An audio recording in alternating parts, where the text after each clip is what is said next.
Well, hey guys, good to see you again. Well, who wants to be encouraged? I like to be encouraged. You like to be encouraged? I think we all like to be encouraged.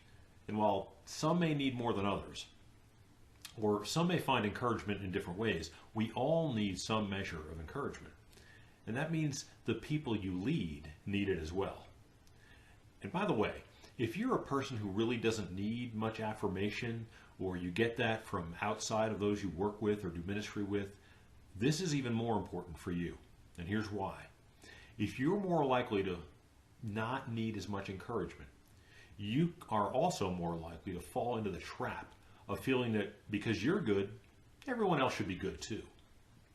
So think about that, and let's dive into how Paul demonstrates encouragement to Timothy, and then move on to some right and wrong ways to be an encourager. Right from the outset, in 1 Timothy 1, verse 2, Paul says, "To Timothy, my true son in the faith." He goes on later in verse 18, again addressing him as Timothy, my son. Now, Timothy was not Paul's biological child. Isn't that awesome that Paul would refer to him as my son?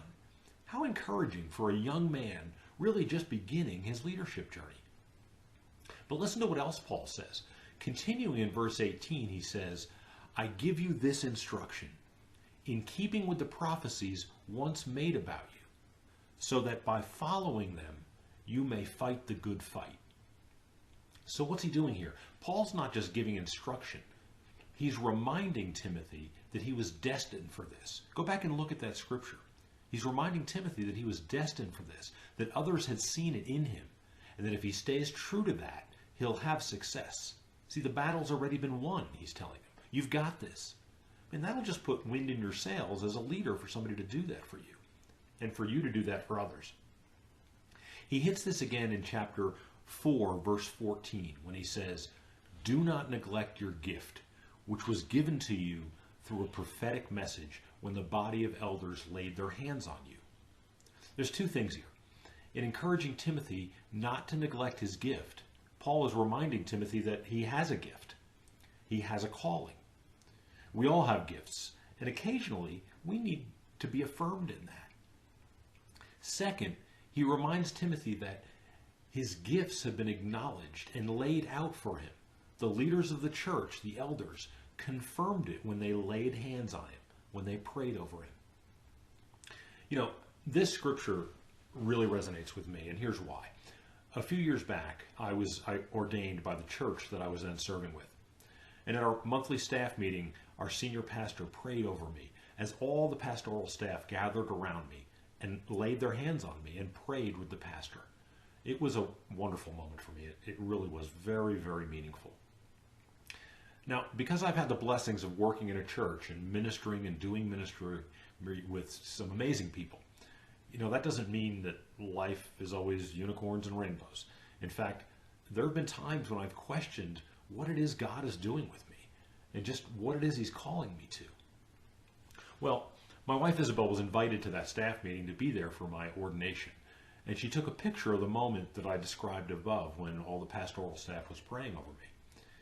You know, there's been a few times that when doubts have crept in or uncertainty comes, I've looked at that picture and I'm reminded, just as Paul reminded Timothy, that you have a gift and a calling, that God, through the leaders and pastors of my church, confirmed this when they ordained and prayed over me. It's a great encouragement to me. It's also important to consider how people believe that you view them. And this is about trying to please man, but we need to know how we're perceived. Look at 1 Timothy 6, verse 11. After Paul finishes talking about all the people that are pursuing wealth and wrong desires in the previous passage, he turns here in 6:11 to Timothy and says, "But you, man of God." See, he's saying, you're different, not like those people that I just talked about. You're a man of God. And that's about as great a compliment as you can get. Paul told Timothy a ton right here about how he viewed him. See, this is why it's important for people that they need to know how they're viewed. They need to know that you know who they are and what their heart is. So make it a point to know that and then share it with them.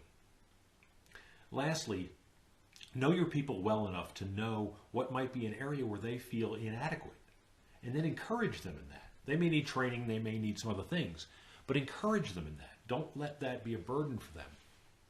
In 1 Timothy 4:12, Paul said, "Don't let anyone look down on you because you are young." Now, why did Paul say this? Well, I'm sure that Timothy had some trepidation about leading a church at his young age, a church where I'm sure many would have been older than he was. Perhaps some knew the Old Testament better than he did. Paul's saying, hey, I know you've got some angst around this. Don't.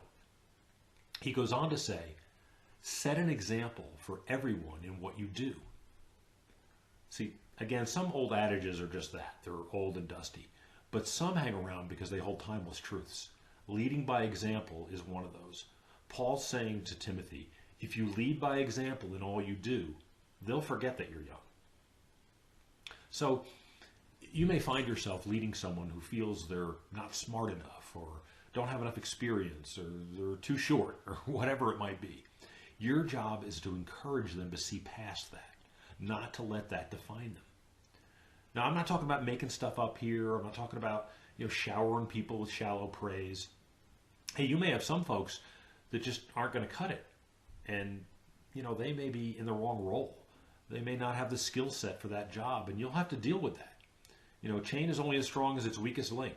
Another old adage that I believe holds true. But many folks can rise to the occasion. They just need encouragement from their leadership, just like you do. Dale Carnegie put tremendous emphasis on this. He said, the deepest principle in human nature is the craving to be appreciated. Now, if you're a Christ follower, you know that we're not supposed to be seeking the approval of men. It's God's approval we need to seek.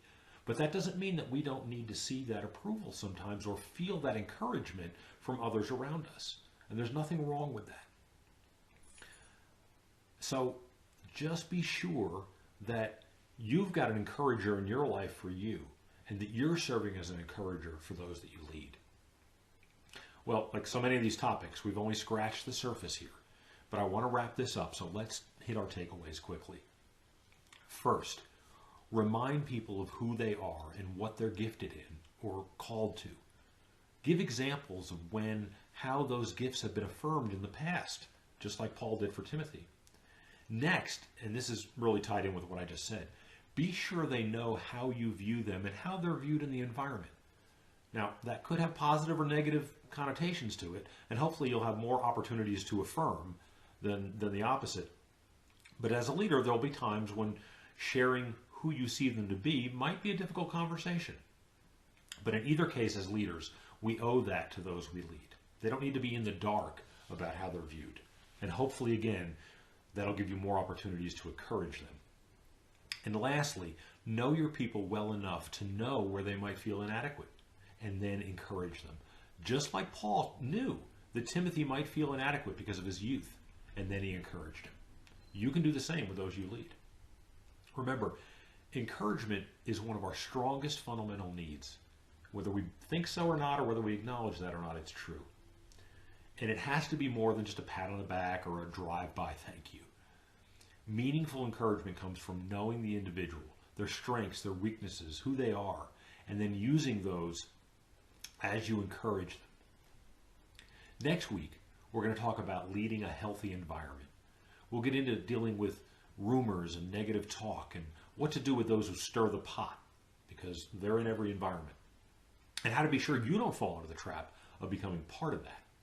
Until then, keep pouring into yourself. Keep striving to grow. Being a great leader is not a place you arrive at. It's a journey. And that's exciting because it means you can keep getting better. Thanks so much again. Look forward to seeing you next week. Don't miss it.